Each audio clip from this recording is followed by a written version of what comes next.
Olá, alunos e alunas, tudo bem? Sejam bem-vindos a mais uma aula de ciências comigo, professora Larissa, aula 39, e hoje nós vamos falar mais uma vez sobre o sistema digestório, tá? Mas essa vez é como se fosse uma retomada mesmo, para a gente fixar bem aí todas essas etapas, né? Toda a importância de cada partezinha desse processo tão importante.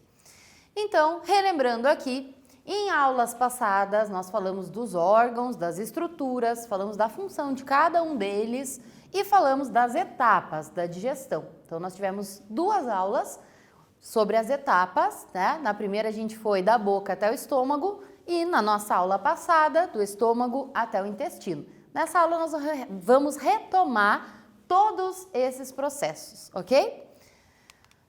E vamos começar então já com o desafio, né? Afinal, é uma retomada no sistema digestório, então vamos ver se você gravou bem. O sistema digestório é dividido em tubo digestório e órgãos ou glândulas anexas. São considerados órgãos ou glândulas anexas?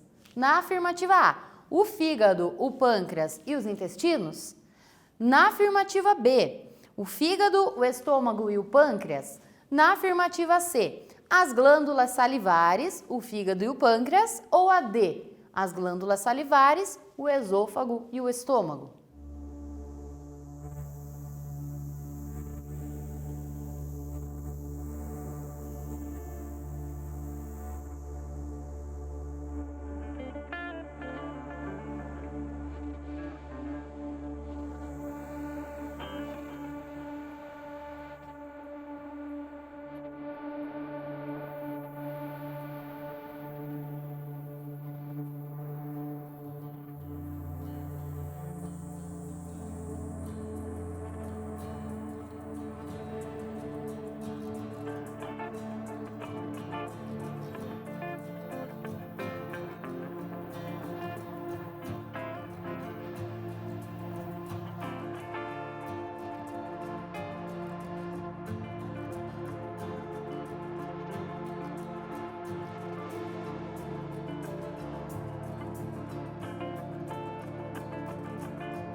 E então, conseguiu lembrar dessa divisão de tubo digestório e órgãos anexos?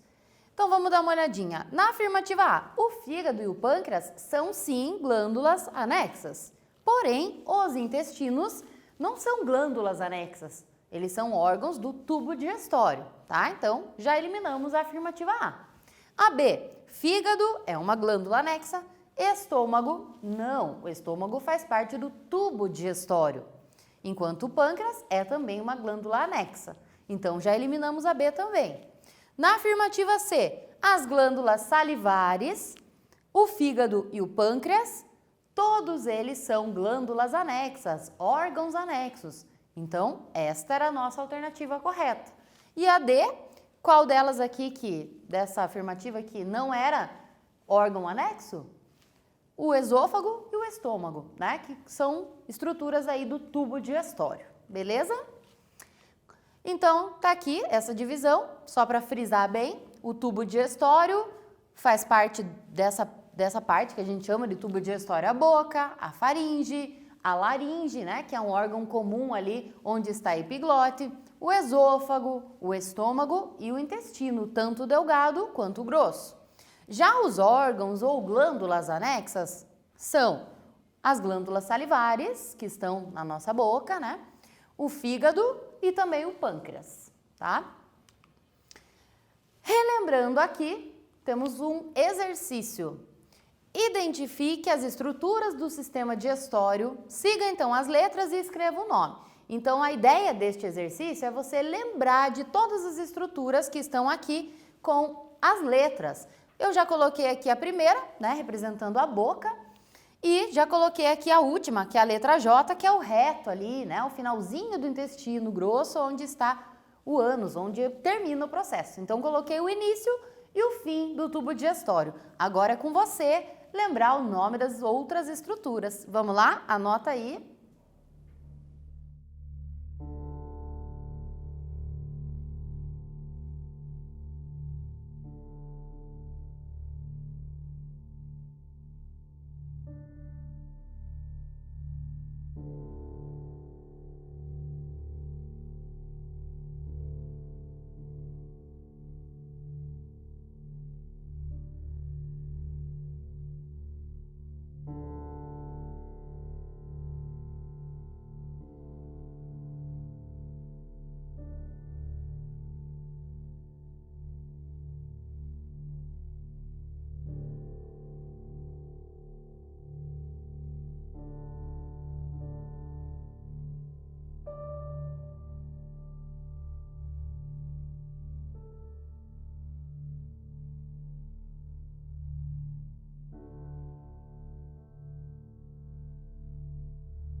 E então, conseguiu lembrar o nome de todas as estruturas? Vamos dar uma olhada. Então, a A gente já sabia que era a boca. A B estava mostrando aqui essas glândulas. Lembram que a gente comentou que elas ficam posicionadas, né, próximas à língua? Nós temos outras aqui mais na lateral do rosto também, né, no pescoço, que a gente até comentou de uma doença, a cachumba, lembram? Que é uma doença viral que afeta essas glândulas? Então, são as glândulas salivares. A estrutura C, esse tubo que apresenta aqueles movimentos peristálticos, o esôfago. A alternativa, a letra, aliás, D, mostrando o fígado.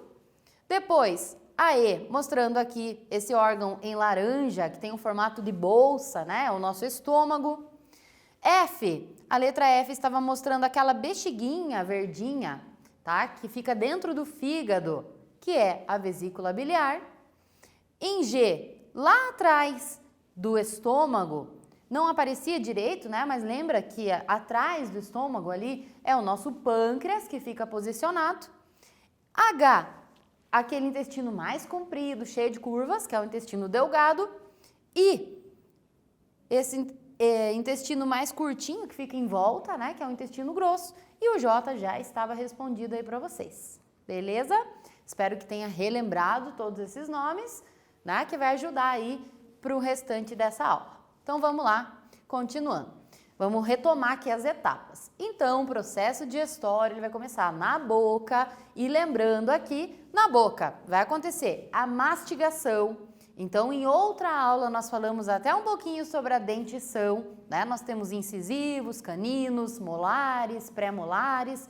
Lembrando que os dentes vão ajudar a triturar, deixar os alimentos muito menores. E aí a gente fez até um experimento sobre a importância da mastigação, né? Quanto mais você mastiga, mais rápido e eficiente vai ser o processo digestivo. Nós temos ainda a ensalivação, quer dizer, a saliva produzida na boca vai umedecer esses alimentos. E nós temos a deglutição. A língua, esse órgão muscular, ela vai ajudar na boca ali, né, a empurrar o alimento, tá? Quando a gente engole, esse ato de engolir é que nós chamamos de deglutição. As glândulas salivares, olha só que legal esse GIF. Então, embaixo da nossa língua, essas glândulas salivares, ó, liberando a saliva. A saliva é basicamente composta, né, de água e alguns minerais, tá? Mas basicamente água. E, né, ela vai, além de umedecer o alimento, facilitando a deglutição, a digestão, ela vai ainda apresentar uma enzima, que é a amilase salivar. Então, a amilase salivar, ela vai agir no amido, que é um tipo de carboidrato, né? Então, lembrando que nós tivemos aulas sobre nutrição, estudamos cada grupo de nutrientes, carboidratos, proteínas, lipídios, e lembram que no grupo dos carboidratos existe um tipo de carboidrato que é o amido, né? Uma reserva de algumas plantas. E o amido ele vai começar a ser transformado em moléculas mais simples, ainda com a ação da amilase salivar presente na saliva, tá? Então, olha aqui o posicionamento, né, das glândulas salivares, tá? E aqui, né, elas produzindo aí a saliva, tá? E depois, após a deglutição, quando a gente engole, então agora a gente já chama de bolo alimentar. Esse bolo alimentar, ele vai seguir em direção à faringe e depois à laringe. A laringe é aquele órgão comum ao sistema respiratório. Mas aí, olha só, aqui na região da laringe, nós temos essa tampinha, que ela é um pedacinho de cartilagem que ela vai fechar o canal, esse canal aqui, ó, que é o canal do ar, certo? Então vai impedir que a gente se afogue, que o alimento siga pela traqueia. Ou seja, olha o que acontece no GIF. O bolo alimentar desce, bem na hora que ele está descendo, ó, fecha o canalzinho para não deixar, né, o bolo alimentar descer por aqui. Então ele segue por lá para finalmente, né, ele poder chegar lá no estômago, tá? Então ele vai descer com a ajuda do esôfago, certo? Então lembrando aqui que essa tampinha, ela é a epiglote. Aqui, ó, essa imagem só para ilustrar isso, né? Então, ó, o bolo alimentar aqui descendo pelo esôfago, mas aqui nós temos bem pertinho, ó, a traqueia, que é o canal que vai levar o ar lá para os nossos pulmões. Quer dizer, se a epiglote não fechasse aqui e o alimento descesse, seguisse por esse canal, ia parar comida lá dentro dos nossos pulmões, o que não seria nem um pouco interessante, né? Ia afetar o funcionamento deles, tá? Inclusive, algumas vezes pode sim acontecer de um pedacinho de um alimento descer por esse canal, né? Aí a gente se engasga, tá? Muitas vezes a gente tosse, né? O próprio corpo cria essa forma aí de tossir para tentar expelir aquele alimento, tá? Mas então, lembrando que a epiglote é fundamental que ela feche no momento correto para que o bolo alimentar desça pelo esôfago.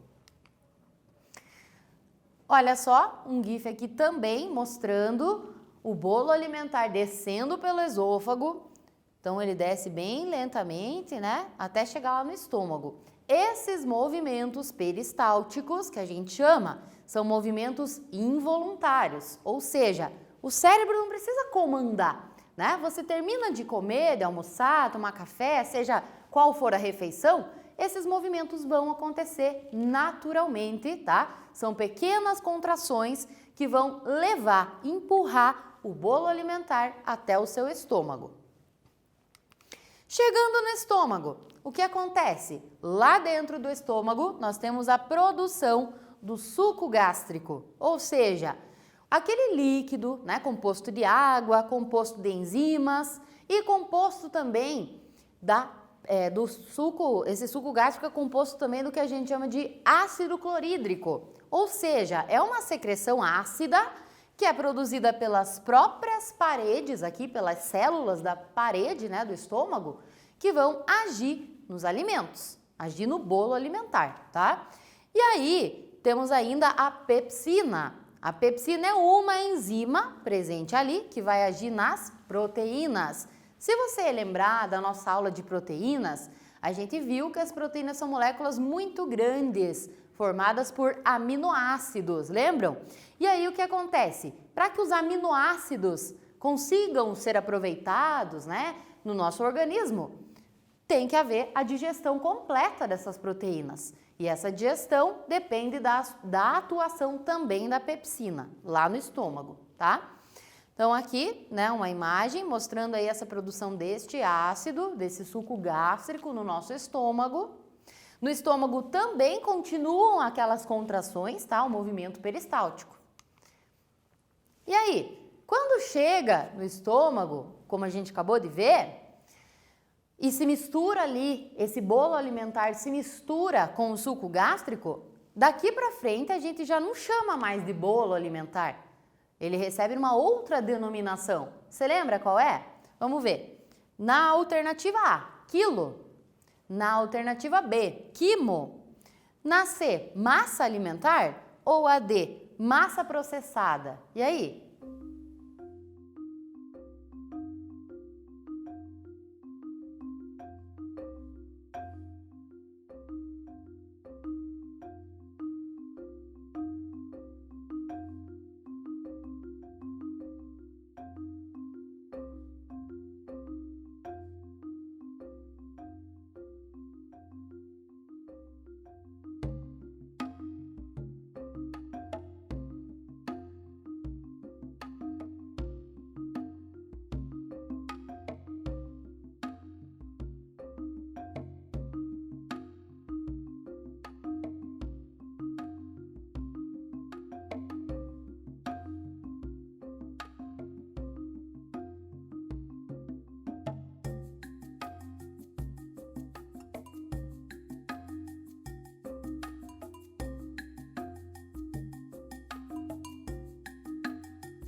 Então, lembrou?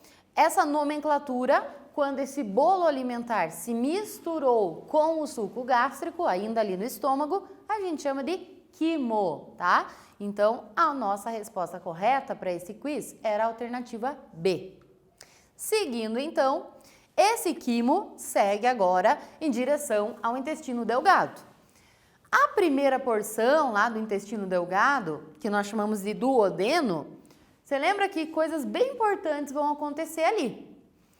A liberação da bile, que vai ser produzida no nosso fígado e fica armazenada na vesícula biliar. Essa é uma das secreções que vão ser lançadas neste momento no quimo, tá? Então, ó, o fígado é um órgão, né, uma glândula bem grande, a gente falou um pouquinho sobre ele também em aulas passadas, e dentro dele a vesícula biliar. A vesícula biliar, então, armazena a bile e ela tem um duto, um caninho, digamos assim, que conecta ali até o duodeno, até essa primeira parte do intestino delgado, lançando, então, a bile ali, tá? Então, o quimo recebe a bile e ainda, ó, vai receber também o suco pancreático, produzido pelo pâncreas.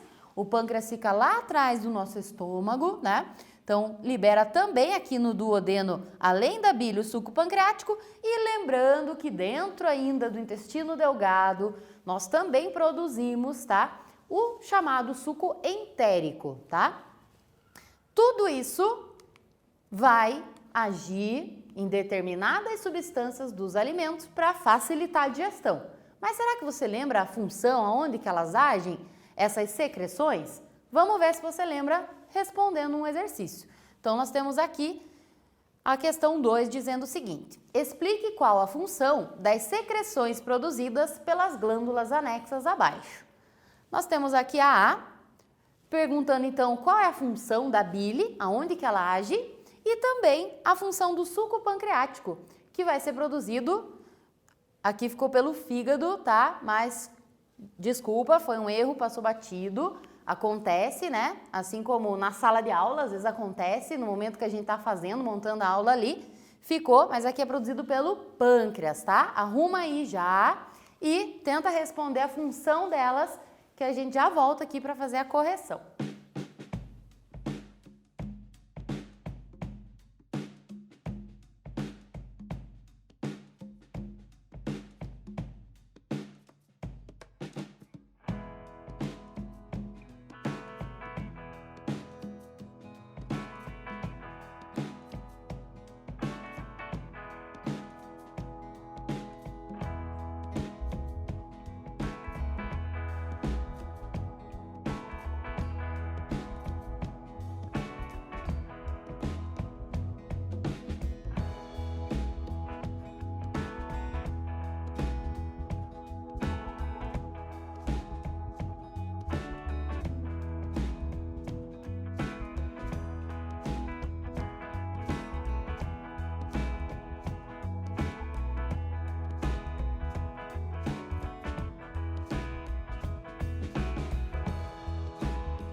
E então, conseguiu lembrar a função dessas secreções? Já corrigimos aqui, espero que você tenha corrigido aí, né? O suco pancreático é produzido pelo pâncreas e a bile é produzida pelo fígado. Você conseguiu lembrar a função da bile? A bile vai agir sobre os lipídios, ou simplesmente a gente pode dizer que é sobre as gorduras, ok? E quanto ao suco pancreático? O suco pancreático produzido pelo pâncreas, ele vai agir tanto nas proteínas, em alguns tipos de açúcares, tá? Mas ele também vai reduzir um pouco da acidez presente do estômago, tá? Então essa é a função do suco pancreático. Essas secreções todas são super importantes para que o processo digestório, né, seja o mais eficiente possível. E agora, então, nós vamos fazer um experimento aqui para a gente entender um pouquinho sobre o funcionamento, né, a função aí da bile, ok? Vamos lá? Eu tenho aqui, então, 2 beckers.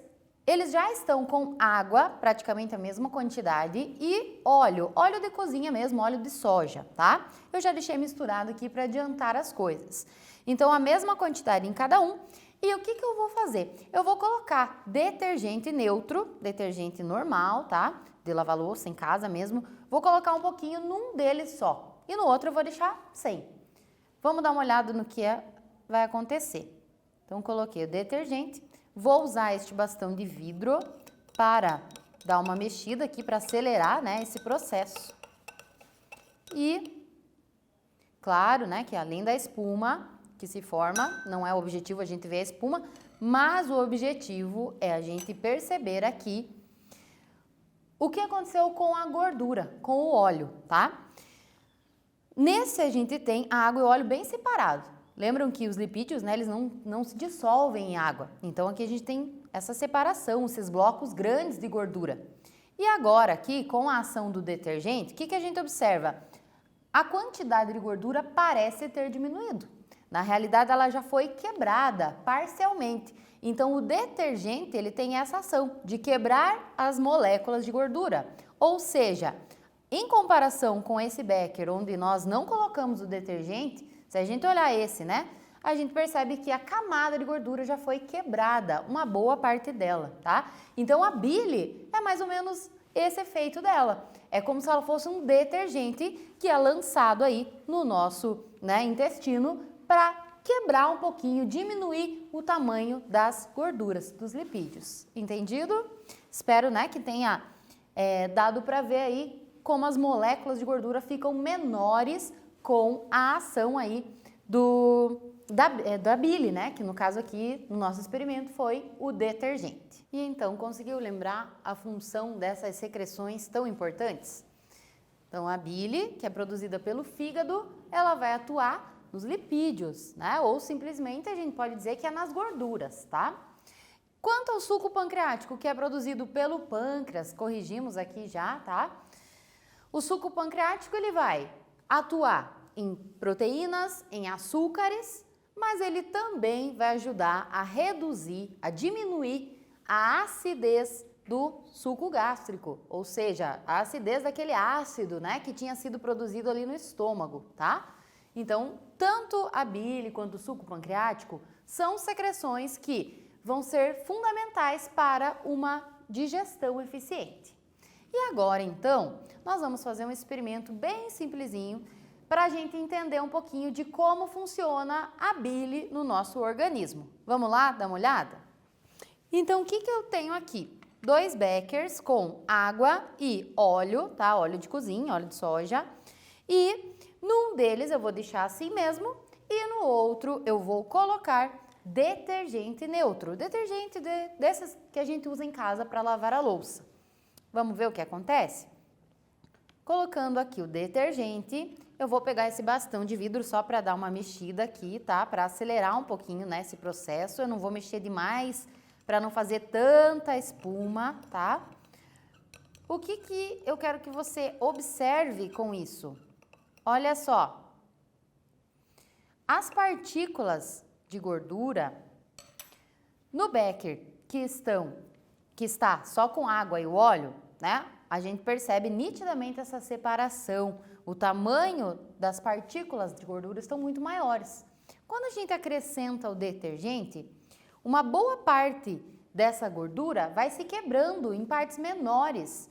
E aí, então, a gente percebe, né, que elas já aqui, embora tenha gordura, né, ela não deixa de existir, mas ela fica quebrada em partes menores, tá? Então, qual que é a ideia, né, desse experimento? É a gente entender que a bile, ela atua mais ou menos como um detergente mesmo.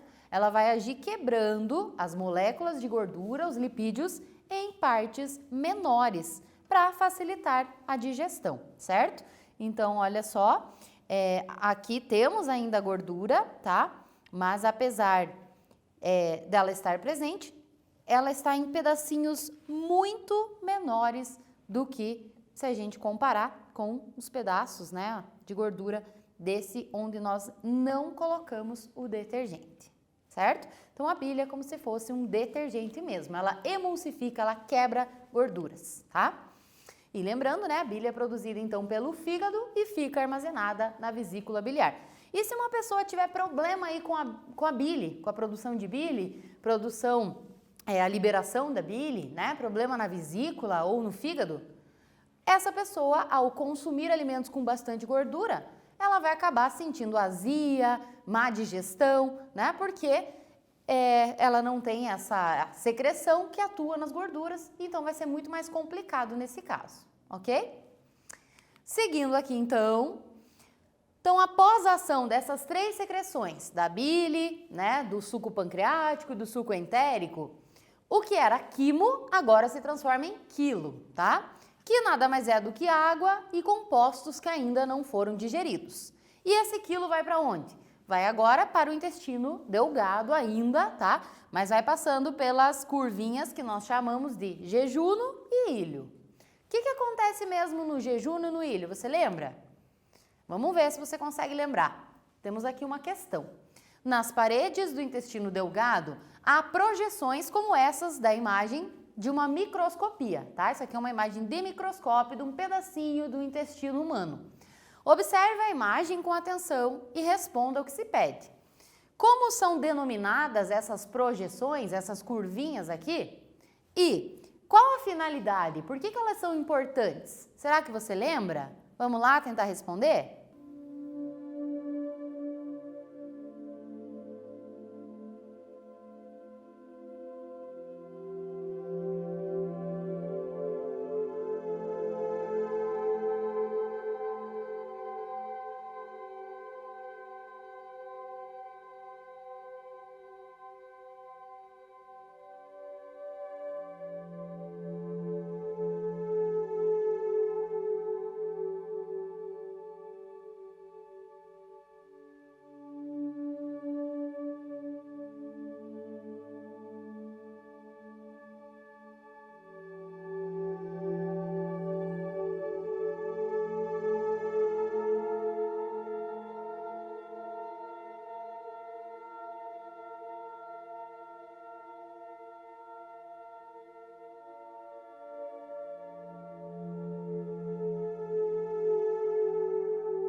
Conseguiu lembrar? Então, olha só, essas projeções que parecem dedinhos, né, são microscópicas aí, elas são chamadas vilosidades ou então microvilosidades, tá?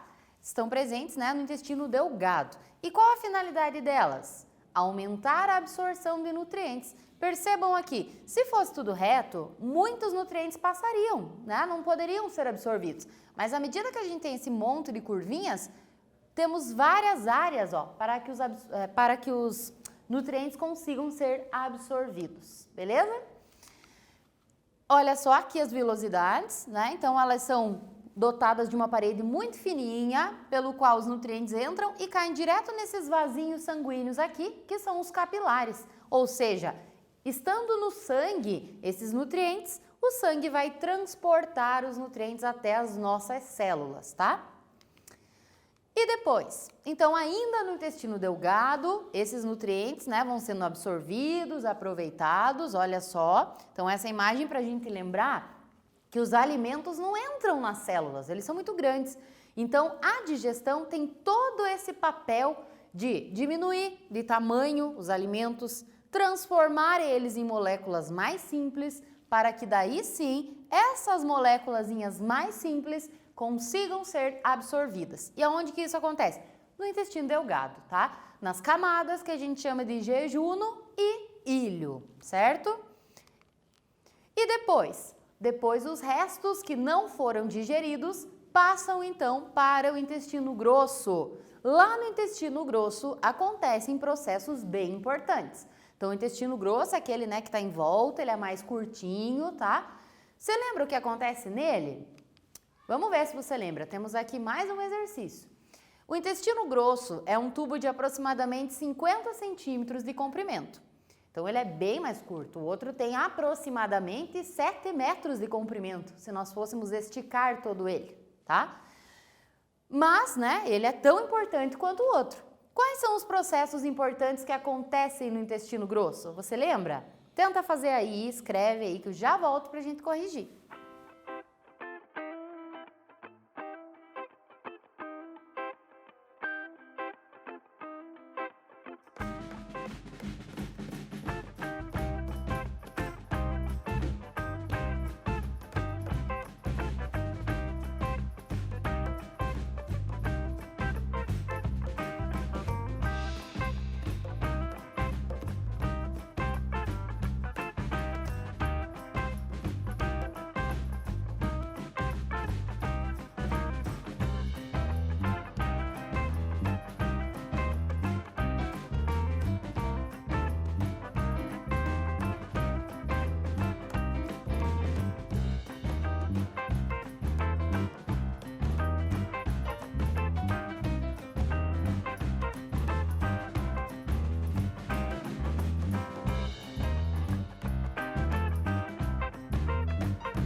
E então, vamos ver o que acontece no intestino grosso? Será que você lembrou? No intestino grosso acontece a absorção de água e também de alguns minerais, né? Então não esquece, o nosso corpo ele não vai ficar jogando fora aquilo que é importante. Então se tem bastante água ali ainda, né, no quilo e tem minerais, o corpo vai reabsorver, tá? Vai acontecer a formação daquele sólido que nós chamamos de fezes, tá? E aí eu coloquei aqui um lembrete que nós trabalhamos nas aulas sobre nutrição, que as fibras, né, são um tipo de carboidrato aí muito importante. Para que a gente tenha um bom funcionamento do intestino, é essencial que a gente faça a ingestão de fibras, né, e também que a gente consuma bastante água, tá? Não adianta só comer fibra, né? Tem que se hidratar corretamente também. Tudo isso vai garantir um bom funcionamento do intestino, certo? E lembrando também que lá no intestino grosso nós temos milhares de bactérias, só que são bactérias do bem. Muita gente tem aquela ideia de que bactéria, né, é algo ruim, que causa doença. Nem sempre. Muitas bactérias são do bem e essas que vivem no intestino, elas são ótimas. Elas ajudam no processo da digestão, elas ajudam a concluir a digestão e além disso, elas ajudam a absorver ainda mais nutrientes, para não desperdiçar nada mesmo, tá? Então, quando a gente elimina as fezes, realmente, né, são resíduos, restos, excretas, aquilo que não tem mais utilidade para o nosso organismo. E aí, então, vamos fazendo o fechamento de mais uma aula dessa revisão sobre a digestão, né, que ela é um processo complexo, ou seja, envolve várias etapas, cada etapa é importante. A principal finalidade do sistema digestório qual é? Transformar os alimentos em compostos menores, mais simplesinhos, para que as células consigam aproveitar eles, tá? Então, o bom funcionamento desse sistema que nós estudamos, foi o primeiro sistema do corpo humano que nós estudamos, né? Até aqui, depende de uma alimentação balanceada, tá? Comer certinho, e vocês já sabem essas dicas, né? Como pôr em prática uma alimentação saudável, nós falamos sobre isso também. Uma boa hidratação e também outros hábitos, né? Atividade física, tá? Tudo isso vai ajudar a digestão a acontecer da melhor forma possível. Cuide do seu aparelho digestivo, tá? Toda a saúde do corpo depende dele também. Afinal, os nutrientes que são tão essenciais só vão chegar até as nossas células depois desse processo, tá? Então, já sabem as dicas, né, para pôr uma alimentação saudável em prática e ajudar o intestino, todo o processo a funcionar perfeitamente. Então, obrigada pela atenção mais uma vez e te espero na nossa próxima aula.